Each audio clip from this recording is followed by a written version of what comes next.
नमस्कार, आप सभी को स्वागत है हमारे चैनल पे। आज की वीडियो में हम बात करेंगे सोशियोलॉजी की। तो बेसिकली ये सोशियोलॉजी 2 है जो कि सेकेंड सेमेस्टर में आती है।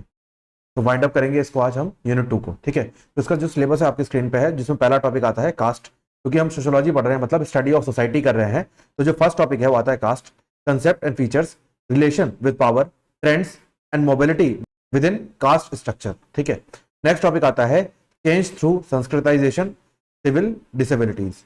नेक्स्ट आता है class, Marxian and Weberian concept, classification of Indian society, rural and urban. Next topic आता है आपका gender, sex and gender, women as weak gender, her gender and gender justice. Last topic आता है आपका tribe, concept and features, main streaming of tribes. तो basically आपके topics हैं। इसमें जो मार्क्स की बाइफिकेशन है वो बड़ा क्रिटिकल है, बिकॉज सारे ही टॉपिक बहुत इंपॉर्टेंट है और आजकल ट्रेंडी है, तो कोई भी क्वेश्चन आपसे पूछा जा सकता है। तो आपको प्रिपेयर करना है 12.5 के हिसाब से, बट अगर 5 मार्क्स से पूछा जाए तो आपके लिए तो बेटर ही है। ठीक है, तो स्टार्ट करते हैं फर्स्ट टॉपिक से, that is caste, concept and features, relation with power, trends and mobility within caste structure. ठीक है, तो ये हमारा फर्स्ट टॉपिक है। तो इसमें जो पहली चीज है हमें समझना है कि कास्ट का कंसेप्ट क्या है। तो caste is a hereditary endogamous hierarchical social group largely ascribed by birth which determines person's status, occupation and social interaction। तो बेसिकली अगर मैं महाभारत काल की बात करूं तो उसमें जब भीष्म पितामह का वध होता है तो वो कर्ण से एक बात बोलते हैं कि पता नहीं कब ये कास्ट सिस्टम कर्मों के बेस पे ना बन के बर्थ के बेस पे बन गया। ठीक है, तो बेसिकली कास्ट सिस्टम क्या था, जब पहले इसकी शुरुआत हुई थी तो क्या था, पर्सन के स्टेटस पे, उसके ऑक्यूपेशन पे एंड सोशल इंटरेक्शन के बेसिस पे उसको कास्ट में कैटेगराइज किया गया था कि अगर कोई पर्सन सोसाइटी में किस लेवल का काम कर रहा है तो वो उस पर्सन को उस कास्ट का व्यक्ति बना दिया गया। बेसिकली एक वर्ण सिस्टम चलता था, तो उसमें वो पर्सन उसको कैटेगराइज कर दिया जाता था अकॉर्डिंग टू हिज वर्क, जो भी काम वो कर रहा है। देन सेकंड चीज जो इसमें समझने वाली है वो है etymology, that is derived from Portuguese word casta meaning race और लाइनेज। तो बेसिकली क्या है कि जो कास्ट वर्ड है वो कास्टा से आया है। कास्टा मतलब it is a Portugal word that is Costa, और जिसका मतलब क्या है, रेस। रेस है वर्ड, मतलब क्या है, लाइनेज, मतलब कौन से जगह से एक पर्सन बिलोंग करता है, कौन सी लाइनेज है जिस पर्सन की, उस पर्सन के हिसाब से उसकी कास्ट डिटरमाइन होने लगी। Then in Sanskrit it relates to varna, varna system, जो कि 4 वर्ण डिवाइडेड थे, ब्राह्मण, क्षत्रिय, वैश्य एंड शूद्र। ठीक है, तो बेसिकली ये वर्ण थे जिसमें कलर और क्लास था, साथ ही साथ जाति दैट इज बर्थ ग्रुप। तो कास्ट को रिलेट करने लगे जाति से, जो कि क्या था, बर्थ ग्रुप था, मतलब आपका कौन से ग्रुप में बर्थ हो रहा है। देन सोशियोलॉजिकल डेफिनेशन क्या है इसकी, हार्बर्ट रिस्कली, इन्होंने क्या कहा, a caste is a collection of families bearing a common name, claiming a common descent, following similar customs and profession. तो बेसिकली इन्होंने क्या बोला, कास्ट क्या है, कलेक्शन ऑफ फैमिलीज है जिसका कॉमन नेम, मतलब जो कास्ट होता है बेसिकली सरनेम से डिसाइड करी जाती है, तो जो सरनेम है वो फैमिली में कॉमन होता है। क्लेमिंग कॉमन डिसेंट, मतलब एक ही पर्सन है, मान लो एक पर्सन है ए, उसका सन हुआ बी, उसका सन हुआ सी, उसका सन हुआ डी, तो इन सबका जो सरनेम है वो क्या रहेगा, कॉमन। तो बेसिकली सरनेम कॉमन रहेगा, साथ ही साथ इनका डिसेंट कॉमन है, कौन है, a person. Following similar customs, इन सबके फैमिली कस्टम्स क्या होंगे, सेम होंगे। जैसे मान लो शादी का ये लोग कुछ डिफरेंट कस्टम फॉलो करते हैं तो वो सेम करेंगे फ्रॉम ए से लेके डी तक, जो कि लेटेस्ट वाली जनरेशन है वहां तक। ठीक है, एंड प्रोफेशन, तो बेसिकली कास्ट को लिंक करा गया था पहले प्रोफेशन से, हालांकि आज की डेट में इतना रेलेवेंट नहीं है, बट पहले क्या होता था कि अगर एक पर्सन, मान लो ए, कोई भी काम ऐसा करता था, सपोज मेकिंग ऑफ वेपन, ठीक है, तो ये वाला जो प्रोफेशन था यही कंटिन्यू करेगा बी, एंड यही कंटिन्यू करेगा सी, एंड यही कंटिन्यू करेगा डी। ठीक है, तो बेसिकली क्या है, यही प्रोफेशन सेम कंटिन्यू करते हैं from the family. Then GS Ghurye, इन्होंने कहा caste are endogamous group with hereditary occupations, commensality restriction and a system of social hierarchy। तो बेसिकली इन्होंने क्या कहा, इन्होंने भी इसको ऑक्यूपेशन से रिलेट करा, एंड कॉमनसैलिटी रिस्ट्रिक्शन, मतलब जो रिस्ट्रिक्शन फैमिली में रहते हैं, साथ ही साथ सोशल हायरार्की, जो कि सोशल स्टेटस है, सोशल हायरार्की है जो फैमिली फॉलो करती है, वही हायरार्की उसके बच्चों को मिलती है। Then features of caste system क्या है, तो पहला क्या है, हेरिडिटरी, ये हेरिडिटरी से मिलता है, that is status, occupation, group membership are determined by birth. तो बेसिकली स्टेटस क्या है उस पर्सन का, उस फैमिली का स्टेटस क्या है, ऑक्यूपेशन क्या है, उसके साथ साथ ग्रुप मेंबरशिप, कौन से ग्रुप का वो पर्सन है, तो ये कैसे डिसाइड होता है, on the basis of the birth. Then endogamy, marriages occur within one caste और सब कास्ट। तो बेसिकली जो मैरिजेस होते हैं, जो बेसिकली अगर मैं कहूं तो अरेंज मैरिजेस जो होती हैं वो जनरली एक पर्टिकुलर कास्ट का पर्सन एक पर्टिकुलर कास्ट में ही शादी करता है, उससे नीचे जाने की कोशिश नहीं करता या फिर अवॉइड करता है। देन हायरार्की अगर मैं बात करूं तो caste are ranked with Brahmins at the top and Dalits formerly untouchable at the bottom. तो बेसिकली जो कास्ट सिस्टम है जिसमें ब्राह्मण को टॉप पे माना गया और दलित को बॉटम पे माना गया, जिनको अनटचेबल माना गया था, पहले की बात है, बट आज की डेट में ऐसा कुछ भी नहीं है। देन ऑक्यूपेशनल स्पेशलाइजेशन क्या है? ऑक्यूपेशन का स्पेशलाइजेशन होता है each cast traditionally associated with a specific occupation, that is ब्राह्मण जो थे वो प्रीस्ट थे एंड वैश्य जो क्या थे वो ट्रेडर्स थे। तो बेसिकली क्या है, जो स्पेशल ऑक्यूपेशन है जो कि एक पर्सन की कास्ट से रिलेट होता है, जैसे पहले के टाइम पे जो ब्राह्मण हुआ करते थे वो केवल प्रीस्ट हुआ करते थे, मतलब पुजारी पंडित हुआ करते थे, और जो वैश्यास होते थे वो हमेशा ट्रेडर्स होते थे, मतलब ट्रेड एंड ऑक्यूपेशन उनका ऑक्यूपेशन था। तो बेसिकली क्या है, आज की डेट में ये चीज चेंज हो चुकी है, बिकॉज आज की डेट में ये वाला काम तो रह ही नहीं गया। मतलब बहुत सारे ब्राह्मण हैं जो टीचिंग का काम कर रहे हैं या फिर जो बेसिकली प्रीस्ट का काम कर रहे हैं, साथ ही साथ बहुत सारे ब्राह्मण अलग अलग फील्ड में भी एसोसिएटेड है, आर्मी में है, पुलिस में है। तो बेसिकली क्या है, आजकल कास्ट से बेसिस पे काम नहीं रहा, बट पहले क्या होता था, जो ऑक्यूपेशन इनका स्पेशलाइज्ड होता था वो अकॉर्डिंग टू देयर कास्ट होता था। Then commensality, food sharing rules are rigid, lower caste often excluded from sharing meals. तो बेसिकली जो लोअर कास्ट के लोग होते थे उनको एक्सक्लूड कर दिया जाता था कि वो शेयर नहीं कर सकते थे वो meal with the higher caste. Social segregation, तो जो रिस्ट्रिक्शंस रहती थी, access to temples, wells, public places existed for lower caste. तो बेसिकली क्या था, जो लोअर कास्ट के लोग पहले कैटेगराइज किए गए थे उनको मंदिर में जाने की, जहां पे हायर कास्ट के लोग जाते हैं वहां उस मंदिर में जाने की, जिस कुएं से हायर कास्ट के लोग पानी पीते हैं वो कुआं यूज करने की, पब्लिक प्लेस जहां पे हायर कास्ट के लोग जाते हैं वहां पे जाने की परमिशन नहीं थी, उनके लिए अलग सारी व्यवस्थाएं की गई थी, मतलब उन कास्ट के लिए अलग मंदिर, कुआं वगैरह अलग चीजें बनाई गई थी। देन कास्ट एंड पावर अगर हम देखें तो क्या है, caste is deeply intertwined with the power structure specially in rural areas. तो बेसिकली क्या है, जो पावर स्ट्रक्चर है, मतलब कौन कितना पावरफुल होगा, वो रूरल एरियाज में कास्ट के बेसिस पे ज्यादा डिटरमाइन किया गया as compare to urban areas. तो ट्रेडिशनल पावर मतलब जो ट्रेडिशन से आ रही है, that is upper caste, Brahmin and Kshatriya, basically Rajput, traditionally held land, education and ritual authority. तो बेसिकली ब्राह्मण और राजपूत जो कि बेसिकली कौन है, ब्राह्मण एज वेल एज क्षत्रियाज, ठीक है। तो इनके पास पावर थी किस चीज की, लैंड को होल्ड करने की और एजुकेशन एंड रिचुअल अथॉरिटी को होल्ड करने की, उसके अलावा कोई भी होल्ड नहीं कर सकता था। Dalits and lower caste were often landless labourers with no access to political power. तो पॉलिटिकल पावर का एक्सेस नहीं था, वो सिर्फ क्या थे, लेबर्स थे पहले, ठीक है।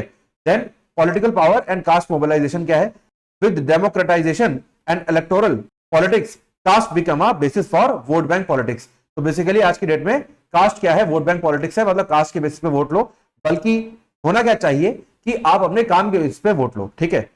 Emergence of caste based political parties, BSP for Dalits, Yadav dominated SP in UP. तो बेसिकली क्या है, कास्ट बेस्ड पॉलिटिकल पार्टीज है जिसकी वजह से उनको वोट्स मिलते हैं। कास्ट एंड इकोनॉमिकल पावर क्या है, land ownership and capital R still largely concentrated in dominant caste. तो बेसिकली आज की डेट में भी जो लैंड ओनरशिप और जो कैपिटल है वो लार्जली डोमिनेटेड कास्ट पे है, जैसे जाट्स इन हरियाणा एंड पटेल्स इन गुजरात। तो बेसिकली इन लोगों के पास बहुत सारा लैंड है। बट अगर आप बात करें तो आज की डेट में जो एससी एंड एसटी पर्संस है, जो ये दो कैटेगरी से आते हैं, उनके पास जो लैंड है जो कि गवर्नमेंट ने दिया था उनको, वो उनको सेल करना अलाउड नहीं है, सेल अलाउड नहीं है। बट अगर कोई एससी पर्सन है तो उसको सेल कर देता है फॉर फैमिली नीड, और जो फैमिली नीड है ये वेरीफाई होनी चाहिए बाय द कलेक्टर, ठीक है। तो बेसिकली इसके एससी पर्सन को ये बेचना अलाउड है, बट अगर कोई एसटी है तो ये काम नहीं कर सकता, मतलब वो सेल नहीं कर सकता एट एनी कॉस्ट, ठीक है। Then caste panchayat, traditional caste council that control social behaviour and maintain caste purity specially in villages. तो बेसिकली क्या था, विलेजेस में कास्ट पंचायत जैसी चीजें थी जो क्या करती थी, सोशल बिहेवियर को कंट्रोल करती थी एंड कास्ट प्योरिटी को कंट्रोल करती थी, मेंटेन करती थी। देन सोशियोलॉजिकल थ्योरी क्या है कास्ट पे, पहला लोइस डुमोंट थ्योरी, जिसमें in homo hierarchicus caste is based on principle of purity and pollution, ठीक है, and hierarchical opposition of Brahmin Kshatriya versus Shudra and untouchable. तो बेसिकली इसमें क्या था, अपोजिशन चलता रहता था कि अगर शूद्र या फिर कोई लोअर कास्ट का है, अगर वो अपर कास्ट में आना चाहता था या फिर अपर कास्ट के काम करना चाहता था तो ब्राह्मण और क्षत्रिय द्वारा उनको अपोज किया जाता था।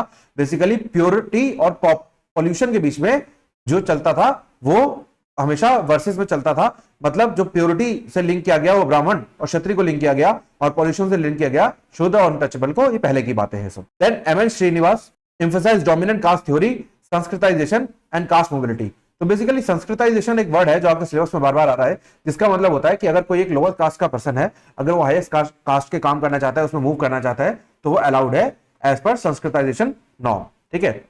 देन नेक्स्ट आता है Andre Beteille, differentiated between caste, class and status. तो उन्होंने डिफरेंशिएट किया between class, caste and status and studied how caste adapt in modern institution. तो मॉडर्न इंस्टीट्यूशन का कास्ट का अडेप्टेशन इन्होंने स्टडी किया।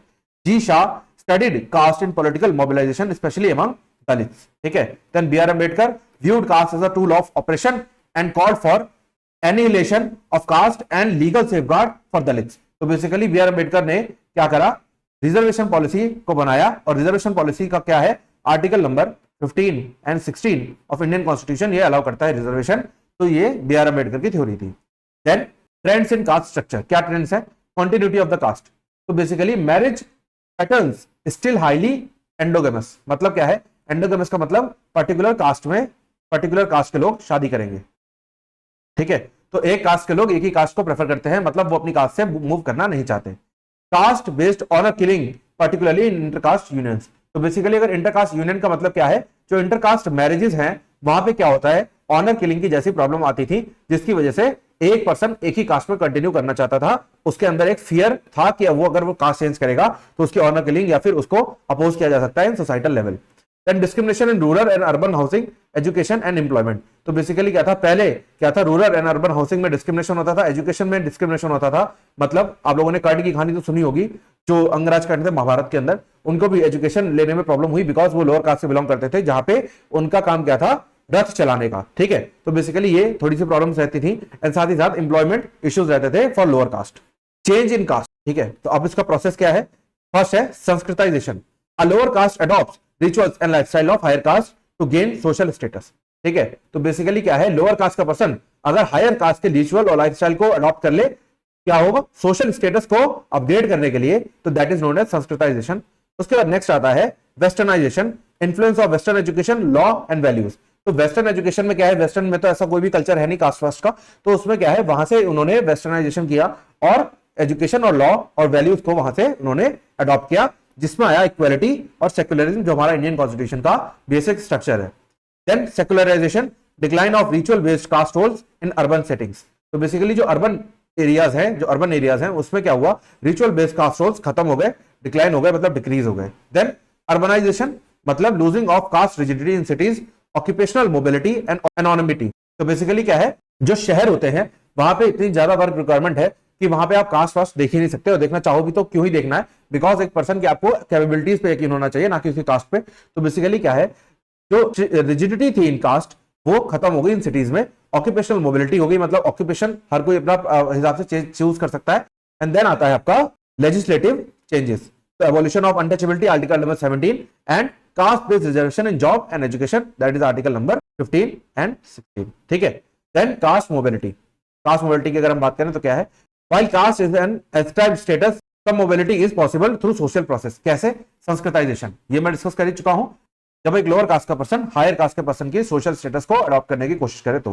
Political mobilization, Dalits, OBC and other caste have mobilized politically to gain representation and rights. तो basically इनकी parties हैं, and then parties में इनको क्या है, इनको वोट देते हैं ताकि ये उनको अपलिफ्ट करा सके। Then education and affirmative actions, क्या है, access to education and government jobs has improved caste mobility for SC ST and OBC, ठीक है। तो बेसिकली क्या है, रिजर्वेशन पॉलिसी। नेक्स्ट आता है माइग्रेशन एंड अर्बनाइजेशन, मतलब माइग्रेशन हो रहा है प्लस लोग क्या कर रहे हैं, माइग्रेशन का मतलब क्या है, एक शहर से दूसरे शहर जा रहे हैं, या फिर एक गांव से दूसरे गांव जा रहे हैं, या फिर बेटर जगह पे माइग्रेट कर रहे हैं, मूव कर रहे हैं, रहना शुरू कर रहे हैं बिकॉज ऑफ अर्बनाइजेशन और एम्प्लॉयमेंट। तो अर्बन एरियाज में क्या है, एम्प्लॉयमेंट अपॉर्चुनिटी है ज्यादा, जिसकी वजह से वो ऑक्यूपेशनल फ्लेक्सिबिलिटी की वजह से चेंज कर रहे हैं अपनी लोकेशंस को।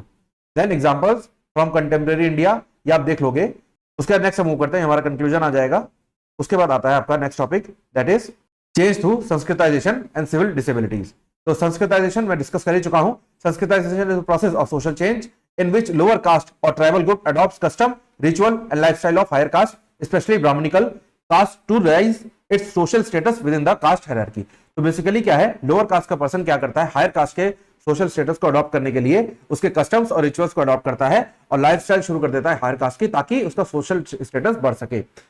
तो इन्होंने संस्कृताइजेशन का जो कंसेप्ट आया था वो किससे आया था, एम एन श्रीनिवास से आया था, a prominent Indian sociologist in study of Coorgs Kodavas in Karnataka. Then core features क्या है, adoption of vegetarianism, teetotalism, bearing sacred thread.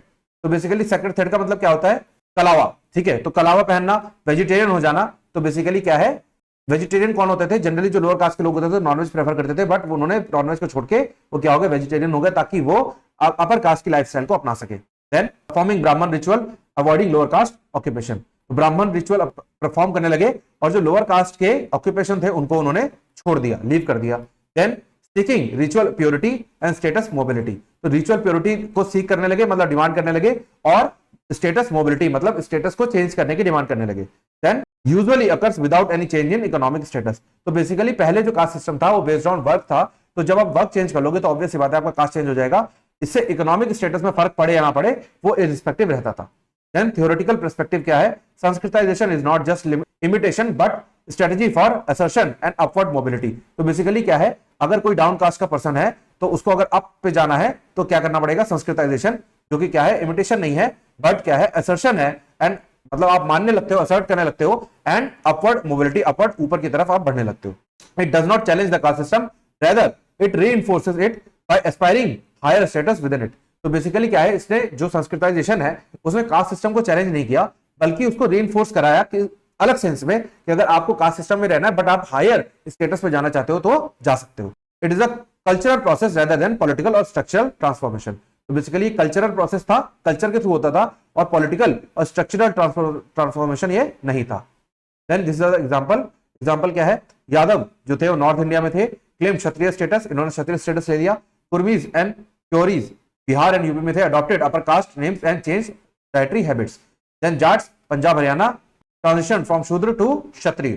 Then hills tribal groups जो कि मध्य प्रदेश में थे, build temples, adopted Hindu deities. Then अगर हम बात करें तो लिमिटेशन एंड क्रिटिक्स, अब लिमिटेशन एंड क्रिटिक्स की बात करें तो it does not addresses structural inequalities like access to land and capital, तो बेसिकली जो संस्कृताइजेशन था उससे आप कास्ट अपना स्टेटस तो अपलिफ्ट कर रहे थे बट एक्सेस टू लैंड आपको नहीं मिल पा रहा था और कैपिटल आपको नहीं मिल पा रहा था, बट ये चीज ये एड्रेस नहीं करता है। Then reinforces Brahminical values and norms, तो ये क्या है, ब्राह्मणिकल वैल्यूज एंड नॉर्म्स को रीइंफोर्स कराता है, basically Brahminical values and norms को ये डिवोटेड है। Then it does not benefit the lower caste Dalit as much who are often excluded from ritual ladder, तो बेसिकली दलित जो कि एक्सक्लूड रहते थे, मतलब उनको अनटचेबल माना जाता था, तो उसको उन्होंने इंक्लूड नहीं करा, उसको उन्होंने बेनिफिट नहीं दिया।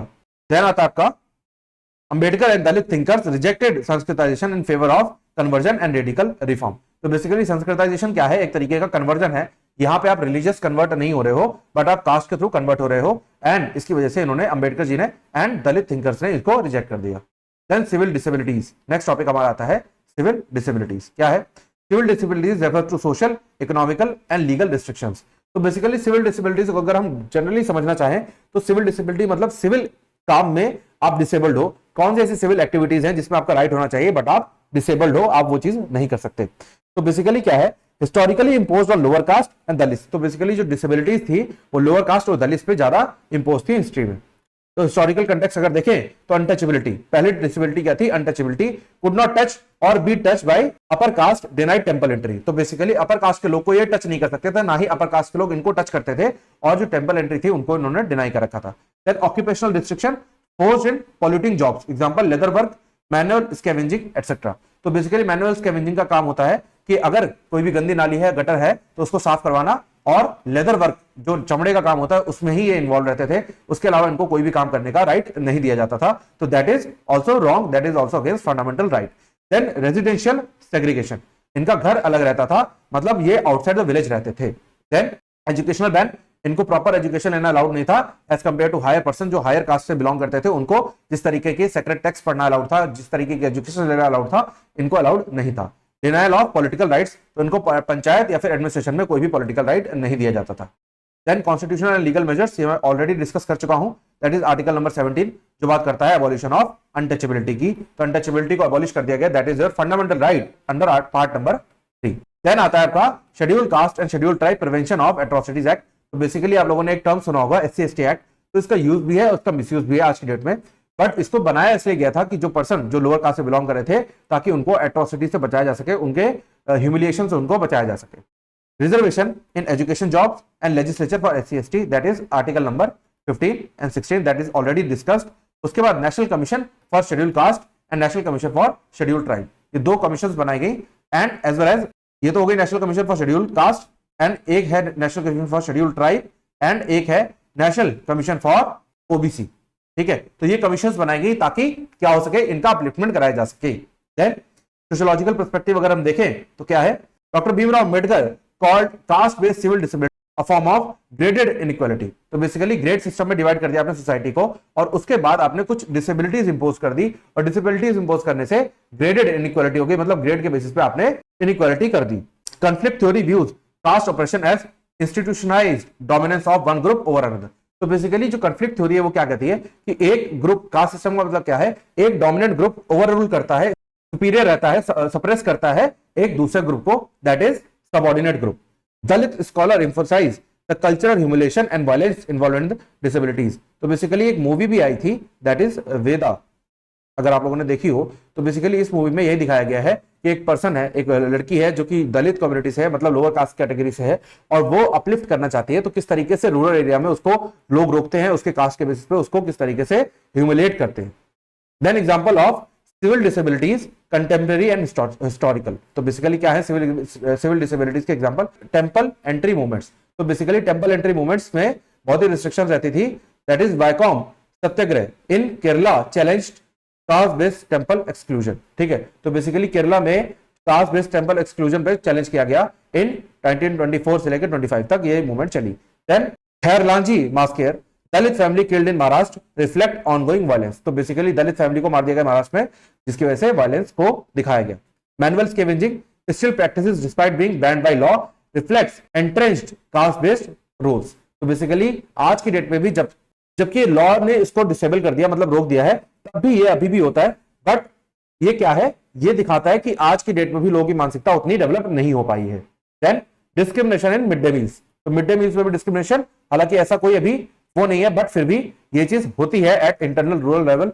दलित children often forced to sit separately और denied food in some states. ठीक है, interconnection between sanskritization and civil disabilities. Interconnection क्या है इसके बीच में, गोल संस्कृताइजेशन का जो गोल है वो क्या है, upward mobility within caste, मतलब कास्ट में रह के आप अपवर्ड मूव कर सकते हो बाय अडॉप्टिंग जो हायर कास्ट का स्टेटस है उसको अडॉप्ट करके। एंड सिविल डिसेबिलिटीज का क्या है, एलिमिनेशन ऑफ डिस्क्रिमिनेशन। तो सिविल डिसेबिलिटीज का एम क्या है, जो डिस्क्रिमिनेशन हो रहा है उसको एलिमिनेट करो without changing caste. Then process क्या है, cultural imitation of upper caste. तो कल्चरल इमिटेशन हो जाए तो आप अपर कास्ट में मूव कर सकते हो। और इसमें प्रोसेस क्या है, legal, political and social struggle. तो बेसिकली इसमें क्या है, आपको लीगल राइट दे दिए गए, पॉलिटिकल राइट दे दिए गए, सोशल स्ट्रगल के थ्रू आप इस चीज को अचीव कर सकते हो।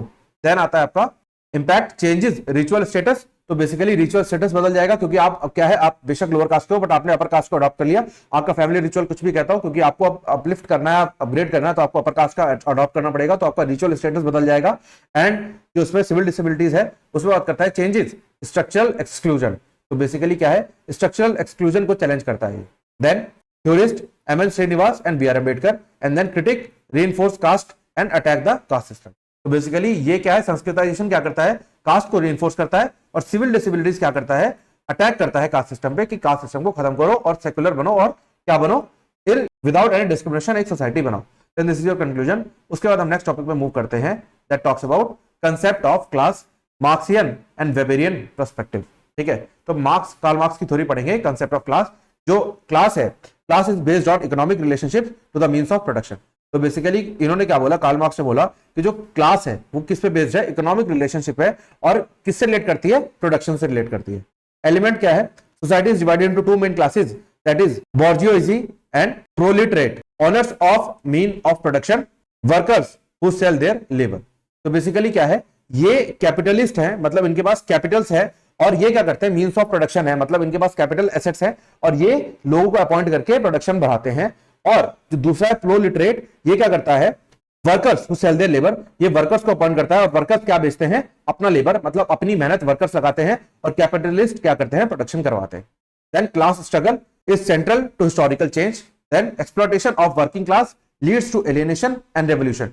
तो बेसिकली जो वर्किंग क्लास का एक्सप्लॉयटेशन हुआ, मतलब जो लेबर कम्युनिटी का एक्सप्लॉयटेशन हुआ, जिसकी वजह से क्या हुआ, एलियनेशन हुआ और रेवोल्यूशन हुआ। तो रेवोल्यूशन होने की वजह से class is real, objective and economic phenomena, ठीक है। देन एग्जांपल क्या है, a factory owner profits from labour of workers who are paid wages much lower than the value they produce. तो बेसिकली क्या है, आज की डेट में भी जिसको बोला जाता है एक्सप्लॉयटेशन। एक्सप्लॉयटेशन का मतलब ये नहीं होता कि आपको फिजिकली एक्सप्लॉयट किया जाए, बल्कि एक्सप्लॉयटेशन का मतलब ये होता है कि आपसे काम उतना कराओ जितना आप उस कंपनी को फायदा हो रहा है, बट आपको कम पेमेंट मिलती है, तो that is known as exploitation.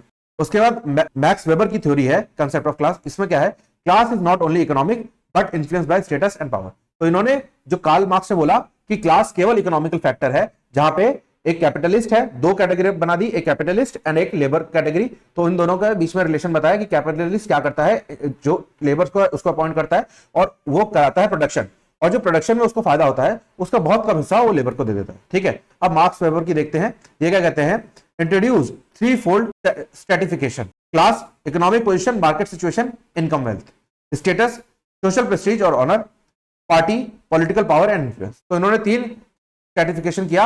मतलब क्या है, जो कास्ट है वो सिर्फ इन्होंने बोला इकोनॉमिक नहीं है, बल्कि क्या है, स्टेटस एंड पावर है।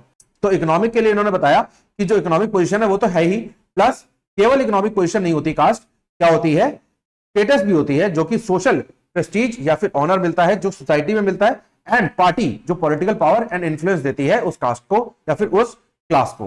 Life chances are affected by one's class, status and power. तो बेसिकली लाइफ के जो चांसेस है वो किससे अफेक्ट होते हैं, एक तो क्लास से, स्टेटस से एंड पावर से। Example, a school teacher may give high status but lower income than a businessman. तो बेसिकली जो स्कूल टीचर है उसका स्टेटस हुआ because he is a teacher या शी इज अ टीचर, मतलब एक गुरु का स्टेटस है, उसके पास एक शिक्षक का स्टेटस है जो कि एक रिस्पेक्टफुल है इन सोसाइटी, बट उसकी इनकम क्या है, लोअर देन अ बिजनेसमैन, तो that is also a class. A politician may wield great powers regardless of economic class. तो बेसिकली क्या है, एक पॉलिटिशियन है जिसकी क्लास कैसी भी हो सकती है, बट उसके पास ग्रेट पावर होगी, बेशक उसकी इनकम ज्यादा हो या कम हो, बट उसके पास पावर्स ग्रेट होंगी। देन कंपैरिजन टेबल है, ये आप देख लोगे, इसमें डिस्कशन की जरूरत नहीं है।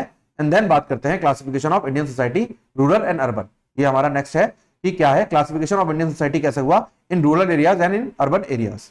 Indian society is diverse, stratified. Rural and urban areas differ significantly in terms of social structure, economy, mobility and institution. तो बेसिकली जो रूरल एंड अर्बन एरियाज हैं उसमें जो टर्म्स है वो क्या यूज होती है, सोशल स्ट्रक्चर, इकोनॉमी मतलब एक पर्सन का सोशल स्ट्रक्चर क्या है, इकोनॉमी क्या है, मोबिलिटी क्या है एंड इंस्टीट्यूशंस क्या है। Then rural society in India, rural society की हम डिस्कशन करते हैं, पहले कैरेक्टरिस्टिक्स क्या है, agrarian economy, majority dependent on farming. तो रूरल एरिया गांव की बात है तो ऑब्वियस सी बात है कि वहां पे मेजर सोर्स ऑफ इनकम क्या होता है, खेती बाड़ी।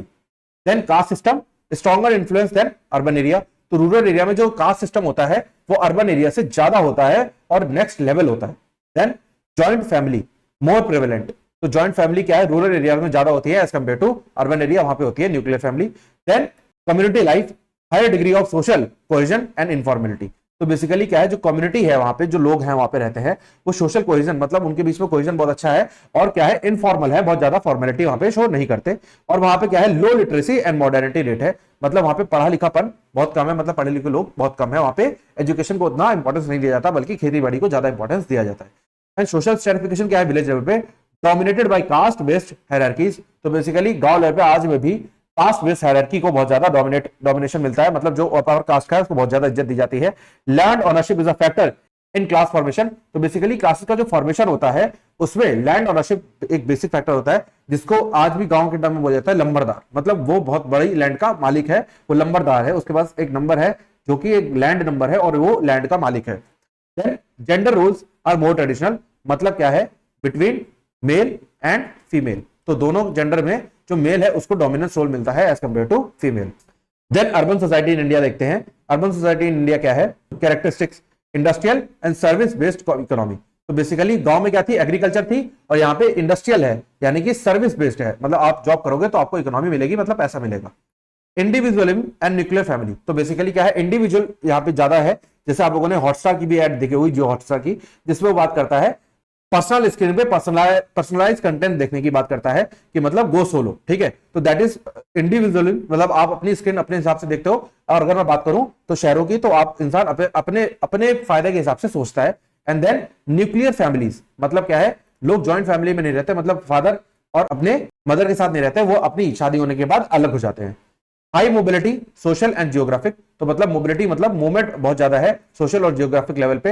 And greater role of law and institutions, तो गांव में उतना नहीं है जितना शहर में है role of law and institution. Class over caste, economic class often supersedes caste identity, तो बेसिकली जो शहरों में होता है वो क्या है, पैसे की पूजा है, मतलब पैसा इंपॉर्टेंट है as compare to their caste. तो जो पैसा है, जो क्लास है एक पर्सन की, वो सुपरसीड कर जाती है किसको, कास्ट आइडेंटिटी को।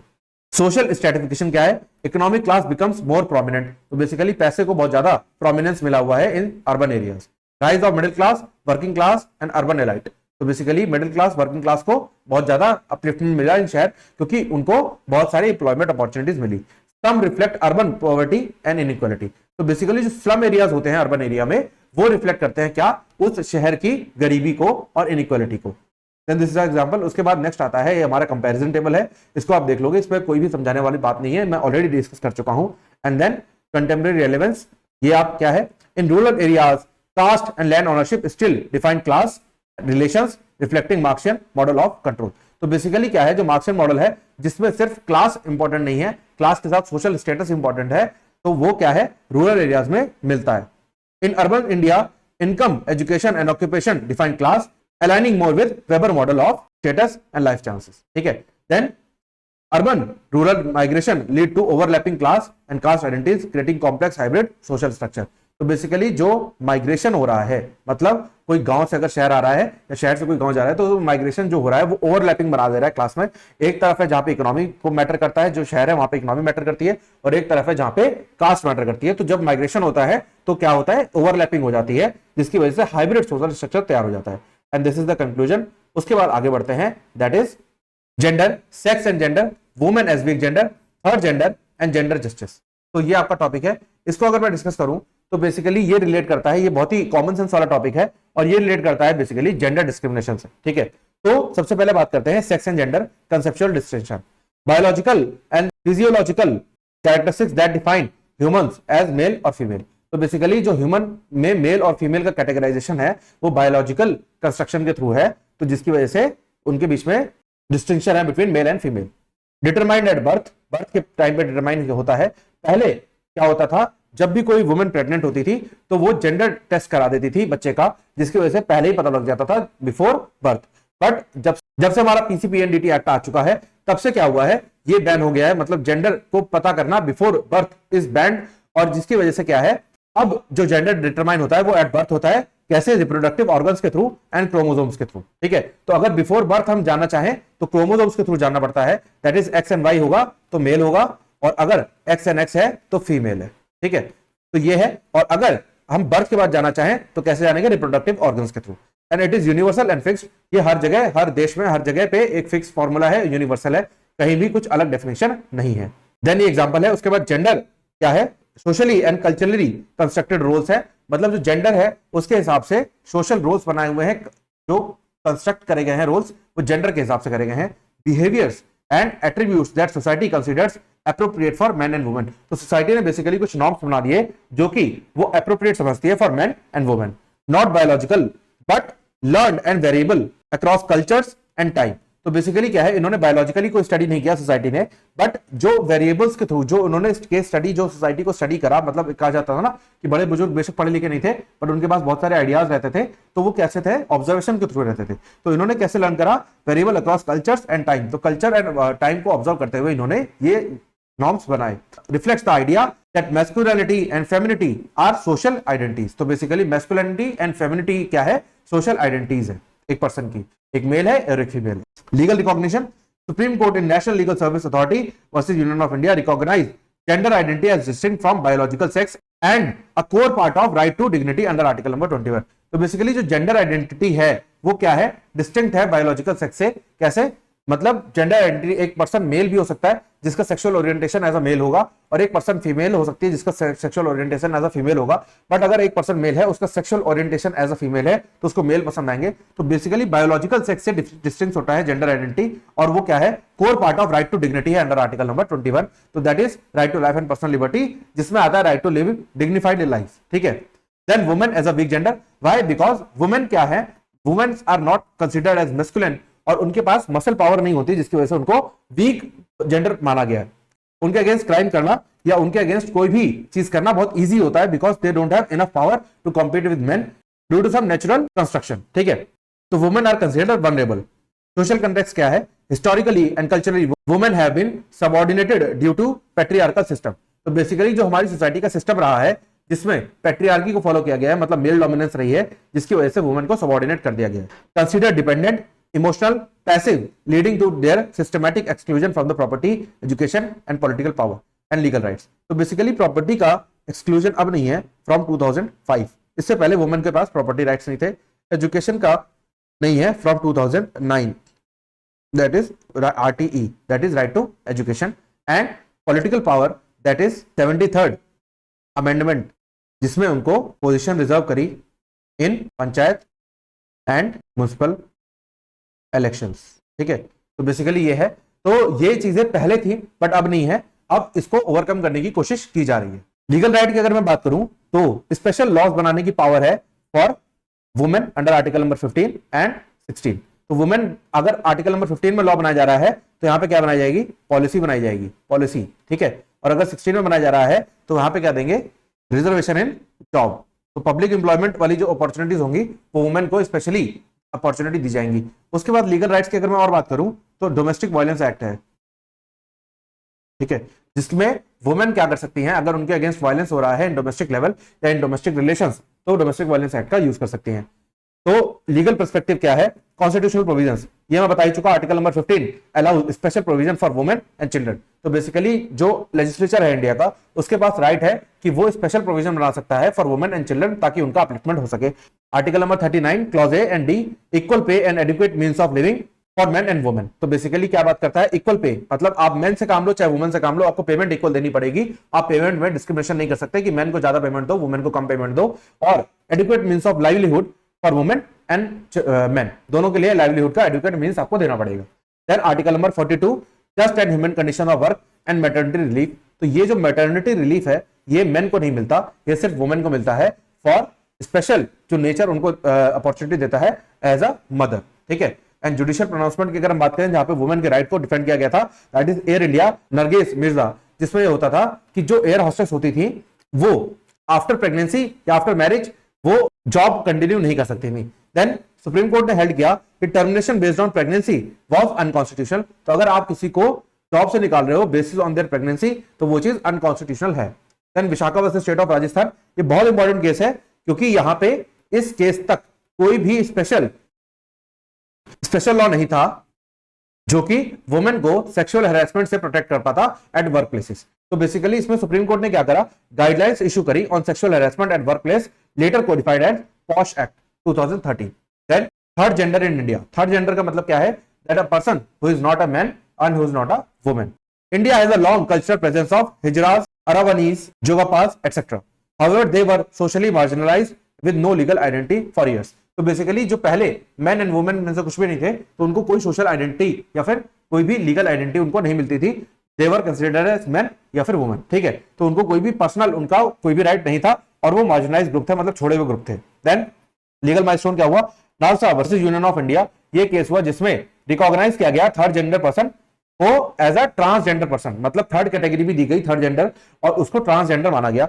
Affirm that self identification of gender male और फीमेल और third gender is a fundamental right. तो बेसिकली अब क्या होता है, जो आप फॉर्म भरते हो चाहे बैंक का हो चाहे कहीं का भी हो, तो उसमें क्या होता है आपका जेंडर जब पूछा जाता है, जैसे गूगल की भी आप आईडी बनाते हो तो उसमें मेल फीमेल या फिर rather not to say that is third gender उसमें इंक्लूड किया गया। और अब पर्सन के पास पूरी ऑटोनॉमी है कि वो सेलेक्ट कर सकता है, सेल्फ आइडेंटिफाई कर सकता है कि उसका जेंडर क्या है। Then directed governments to recognize third gender in official documents, provide reservation in jobs and education, create social welfare schemes. तो बेसिकली गवर्नमेंट को डायरेक्ट किया कि जो ऑफिशियल डॉक्यूमेंट्स है, गवर्नमेंट के जो सरकारी डॉक्यूमेंट्स है उसमें थर्ड जेंडर को रिकॉग्नाइज किया जाए, रिजर्वेशंस दिए जाएं जॉब और एजुकेशन में ताकि उनको भी मौका मिल सके अपलिफ्ट होने का, और सोशल वेलफेयर स्कीम्स में बनाई जाए ताकि उनका अपलिफ्टमेंट किया जा सके। स्टैट्यूटरी डेवलपमेंट अगर हम देखें तो क्या है? Transgender persons protection of rights act 2019, that is prohibits discrimination in employment, education and health care. तो अगर कोई एम्प्लॉयमेंट अपॉर्चुनिटी है तो उसमें आप किसी को ये बोल के नहीं निकाल सकते कि आप ट्रांसजेंडर हो तो हम आपको जॉब नहीं देंगे। Recognizes right to self perceived gender identity, जहां पे वो अपनी जेंडर आइडेंटिटी खुद रिकॉग्नाइज कर सकते हैं mandate setting up of welfare boards, तो वेलफेयर बोर्ड सेटअप है ताकि उनका वेलफेयर कराया जा सके। क्रिटिसिज्म क्या है 2019 के एक्ट का, requires screening process for gender recognition which is seen violating of self identification right affirmed in NALSA. तो बेसिकली क्या है, इसमें स्क्रीनिंग प्रोसेस है जिसकी वजह से क्या है, आप एक तरफ कह रहे हो कि आपको सेल्फ आइडेंटिफिकेशन का राइट है और दूसरी तरफ आप स्क्रीनिंग प्रोसेस लगा रहे हो, तो that is against the law. But कोई ऑप्शन नहीं है क्योंकि लॉ का मिसयूज भी किया जाता है। जेंडर जस्टिस, अब जेंडर जस्टिस कैसे होगा, अगर जेंडर जस्टिस करना है तो सिर्फ एक ही तरीका है कि जेंडर बेस्ड डिस्क्रिमिनेशन को खत्म कर दो, तो कर पाओगे gender justice. Gender justice means fair and equal treatment of all genders. तो बात जब इक्वल ट्रीटमेंट की आ जाती है तो क्या होता है, डिस्क्रिमिनेशन खत्म हो जाता है, not only legally but socially, politically and economically. Social status, social level पे, पॉलिटिकल लेवल पे और इकोनॉमिक लेवल पे सबको एक बराबर ट्रीटमेंट देना चाहिए। It aims to remove gender based discrimination, ensure dignity and opportunity and freedom for everyone regardless of gender. तो बेसिकली डिग्निटी होनी चाहिए, हर किसी की डिग्निफाइड लाइफ होनी चाहिए, अपॉर्चुनिटीज होनी चाहिए, सबके पास इक्वल अपॉर्चुनिटीज होनी चाहिए, प्लस फ्रीडम होनी चाहिए हर जेंडर को कि वो कुछ भी कर सकता है according to his will, that is not unlawful. ठीक है, तो कॉन्स्टिट्यूशनल प्रिंसिपल्स अगर हम बात करें तो आर्टिकल नंबर 14 जो बात करता है इक्वालिटी बिफोर लॉ, ये सबको ही पता होगा। आर्टिकल नंबर 15 ये भी प्रोहिबिशन ऑन डिस्क्रिमिनेशन, मतलब अगर कोई भी टाइप का discrimination on the basis of place, caste, creed, colour, gender, तो ये सब प्रोहिबिटेड है अंडर आर्टिकल नंबर 15। और आर्टिकल नंबर 16 में बात करता है इक्वालिटी इन एम्प्लॉयमेंट, जो कि मैं बात कर चुका हूं। इन दोनों में स्पेसिफिक राइट्स हैं फॉर वुमेन कि वो उनके लिए स्पेसिफिक लॉज बना सकते हैं फॉर रिजर्वेशन।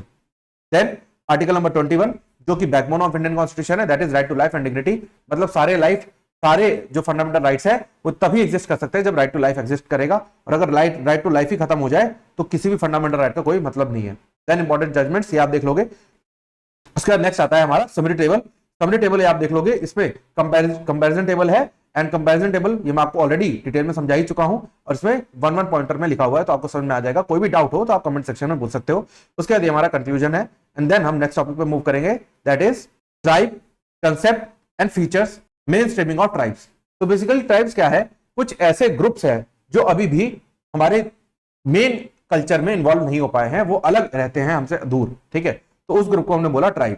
ठीक है, concept of tribe definition: tribe is a social group of people who share common ancestry, culture, language, custom, territory and usually live in relatively isolated or self-sufficient communities.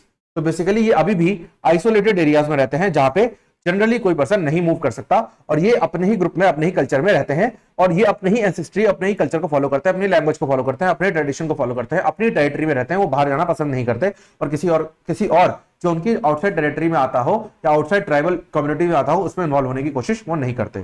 The term scheduled tribe is administrative classification under Indian constitution, not sociological one. तो basically क्या है, ये जो scheduled tribe word है ये administrative classification है in constitution. Administrative classification का मतलब क्या है, जो इंडियन कॉन्स्टिट्यूशन है वो हर जगह पे एक अलग तरीके से लगता है, और जो ट्राइबल एरियाज है उन पे अलग तरीके से लगता है, तो that is administrative classification. Plus ये एडमिनिस्ट्रेटिव क्लासिफिकेशन का मतलब ये भी है कि यहाँ पे जो नॉर्मल लोग हैं उनके लिए अलग तरीके से लॉज बनाए जाएंगे, और जो ट्राइबल लोग हैं बिकॉज दे आर वनरेबल, वो अलग रहते हैं, उनको वैसे भी इन्वॉल्व होने का मन नहीं करता, तो उनको अपलिफ्ट कराना, उनका वेलफेयर अगर कराना है, क्योंकि उनके पास कोई भी मेडिकल ऐसी केयर फैसिलिटी नहीं है, उनके पास कोई भी ऐसी एम्प्लॉयमेंट फैसिलिटी नहीं है, वो अभी भी नेचर में ही रहते हैं, मतलब नेचर में रहना एक अच्छी बात है, बट फिर भी वो अपलिफ्ट नहीं हो पा रहे हैं, तो इसलिए उनके लिए एडमिनिस्ट्रेटिव क्लासिफिकेशन करना जरूरी था और उनको अलग से रिकॉग्नाइज करना जरूरी था। लीगल डेफिनेशन क्या है, article number 366 clause 25 of the Indian constitution. अब इसकी जो डेफिनेशन है क्या है, such tribes or tribal communities or parts of or groups within such tribe or tribal communities as are deemed under article number 342 to be scheduled tribes for the purpose of this constitution। तो basically क्या है, पहले तो उन्होंने tribes को cover किया, पूरे tribal community को कवर किया, साथ ही साथ parts of with in such tribes, मतलब उस ग्रुप के अंदर अगर कोई पार्ट है उसको कवर किया। Tribal communities as are deemed under article number 342 tribal communities की बात करता है, to be scheduled tribes for the purpose of this constitution, जहां पे उनके लिए स्पेशल लॉज बनाने की पावर लेजिस्लेचर के पास आ जाती है। फीचर्स क्या है, common characteristics of tribal communities क्या है, जियोग्राफिकल आइसोलेशन, मतलब वो ऐसे रिमोट एरियाज में रहते हैं जहां पे जनरली लोग ना जा सके, वो अलग अपना मेंटेन कर सके सिस्टम। डिस्टिंक्ट कल्चर, उनका कल्चर बहुत डिस्टिंक्ट है, हम लोगों से बहुत अलग है। Common dialect, use of tribal language और डायलेक्ट, तो बेसिकली उनके पास अलग वे ऑफ कम्युनिकेशन है, अलग वे ऑफ अंडरस्टैंडिंग है। साथ ही साथ ट्राइबल इकोनॉमी, उनका जो प्राइमरी बेस है वो एग्रीकल्चर है, फॉरेस्ट प्रोड्यूस है, हंटिंग है एंड फिशिंग। तो उनकी जो इकोनॉमी है वहां पे पैसे कमाने का ऐसा कोई सीन नहीं है, वहां पे एग्रीकल्चर या फिर फॉरेस्ट प्रोड्यूस से उनका काम चलता है। सोशल स्ट्रक्चर क्या है? Organized around kinship. अभी भी राजा मतलब उनके बीच में जो ट्राइबल एरिया रहता है उसमें एक होता है उसका मुखिया, तो वो पर्सन जो बोलेगा वो पूरी कम्युनिटी को फॉलो करना पड़ता है। That is clan based system, ठीक है। तो जो हम बहुत पहले फॉलो करते थे वो आज भी फॉलो करते हैं। Political simplicity, no formal state structure, leadership often based on custom. तो बेसिकली जो लीडर वो चूज करते हैं वो अकॉर्डिंग टू देयर कस्टम करते हैं, मतलब डिफरेंट टाइप का डिफरेंट कस्टम रहता है for choosing there leader. Self sufficiency, मतलब जो ट्राइबल लेवल है वो सेल्फ सफिशिएंट मानते हैं अपने आप को। Traditional and subsistence level economies, मतलब वो ट्रेडिशनली अपने आप को सेल्फ सफिशिएंट मानते हैं। Animism, tribal religion, believe in spirits, nature worship, though some tribes follow Hindus, Christianity और इस्लाम टुडे। तो बेसिकली क्या है, कुछ ट्राइब्स आज की डेट में हिंदू मुस्लिम और इस्लाम को फॉलो करने लगे हैं, या फिर हिंदू क्रिश्चियन और इस्लाम बन गए हैं। बट जनरली जो ट्राइब्स होते हैं वो नेचर की वर्शिप करते हैं, मतलब नेचर की पूजा करते हैं, जैसे पेड़ पौधों की पूजा करते हैं और स्पिरिट्स को मानते हैं। देन एग्जांपल्स ऑफ ट्राइब, ये आप देख लोगे। उसके बाद tribal classification bye religion, north east India में क्या है, नागाज, खासीस, ये आप देख लोगे। इसमें कुछ भी आपको ऐसा समझाने के लिए तो है नहीं, तो आप एक बार पढ़ लोगे आपको समझ में आ जाएगा। मेन स्ट्रीमिंग ऑफ ट्राइब्स, इसका क्या मतलब है? Main streaming refers to the process of integrating tribal communities into larger social, economical and political framework of the nation without compromising their cultural identity और ऑटोनॉमी। तो बेसिकली मेन स्ट्रीमिंग मतलब उनको as it is, जैसे वो है, जिस भी खूबियों के साथ वो है, उसको अपने कल्चर में इंट्रोड्यूस करा लेना, अपने लोगों के साथ मिला लेना, मतलब हम लोगों में इनको मिला घुल मिल जाना, ठीक है। तो दैट इज मेन स्ट्रीमिंग। जैसे बोला जाता है कि अगर आप किसी से प्यार करो तो जो व्यक्ति जैसा है विद हिज प्रॉब्लम्स, मतलब वो उसकी जो नेगेटिव चीजें हैं उसकी जो पॉजिटिव चीजें हैं, दोनों चीजों से प्यार करना पड़ेगा।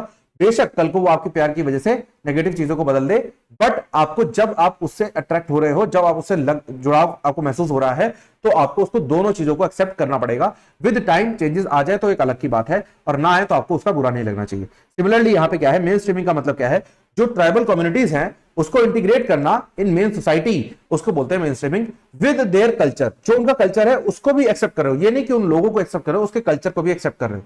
गोल्स ऑफ मेन स्ट्रीमिंग क्या है? Socio economic development. तो बेसिकली उनका सोशियो इकोनॉमिक डेवलपमेंट होगा, मतलब सोशल स्टेटस का डेवलपमेंट होगा, क्योंकि वहां पे जो हॉस्पिटल्स की कमी है, जो प्रॉब्लम्स हैं, जो एक ट्राइब में अगर बोला जाता है कि अगर कोई बीमारी फैल जाए तो पूरे ग्रुप को हो जाती है, बिकॉज उनके भी हाइजीन उतना नहीं होता, तो वो चीजें उनका डेवलपमेंट कराएगी, प्लस उनका इकोनॉमिकल डेवलपमेंट होगा जैसे हम लोगों का होता है।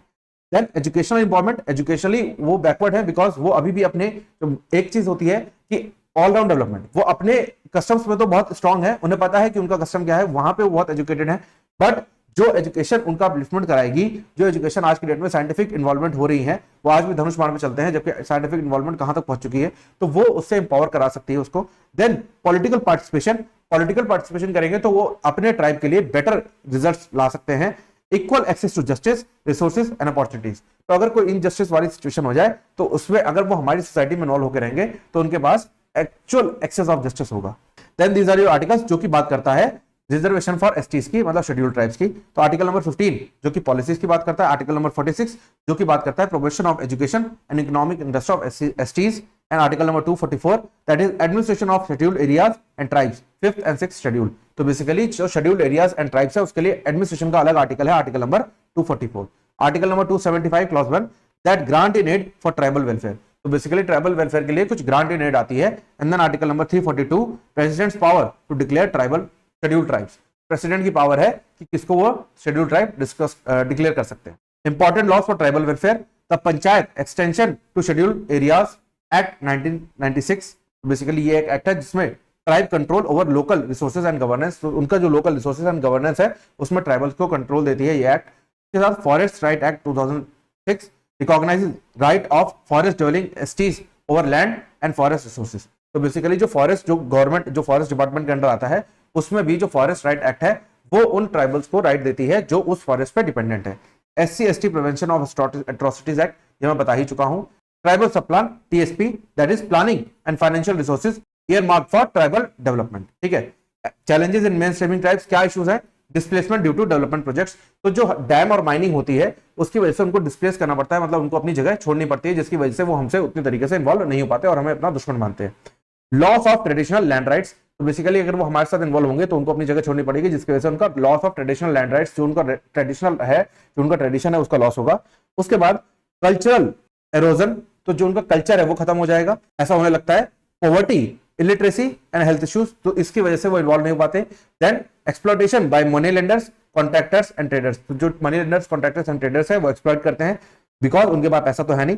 Poor implementation of laws and welfare schemes, तो जो लॉज एंड वेलफेयर स्कीम्स बनाई तो जाती हैं बट उन्हें इंप्लीमेंट सही तरीके से नहीं किया जाता। उसके बाद ये judicial support and case laws है, तो ये आप देख लोगे केस लॉज में आपको फैक्ट्स और जजमेंट्स लिखी हुई है तो आपको समझ में आ जाएगा। उसके बाद balance approach to main streaming, क्या है balance approach? Empowerment not assimilation, तो बेसिकली क्या है, एम्पावरमेंट देना चाहिए उनको, अपना एसिमिलेट ना करना पड़े, ऐसा करना चाहिए। Recognition of tribal identity and autonomy, तो बेसिकली ट्राइबल आइडेंटिटी को रिकॉग्नाइज करो और उनके ऑटोनॉमी को रहने दो, तभी वो हमारे साथ इन्वॉल्व हो पाएंगे, अदरवाइज मना कर देंगे। Participation in governance through self rule, तो बेसिकली जो गवर्नेंस है उसमें पार्टिसिपेट करने दो थ्रू सेल्फ रूल, उनके रूल के हिसाब से। Protection of customary laws and tradition, तो उनका जो कस्टमरी लॉज है और ट्रेडिशन है उसको प्रोटेक्ट करो। सक्सेसफुल एग्जांपल क्या है ये आप देख लोगे। उसके बाद ये आपका कंक्लूजन आ जाता है। इसी के साथ हमारी यूनिट 2 ऑफ सोशियोलॉजी नंबर 2 जो कि सेकंड सेमेस्टर में आती है खत्म हो गई। अब हम मिलते हैं नेक्स्ट वीडियो में जल्दी ही, तो अगर आपको कोई डाउट है तो आप कमेंट सेक्शन में पूछ सकते हो। Thank you for watching and stay tuned for further updates.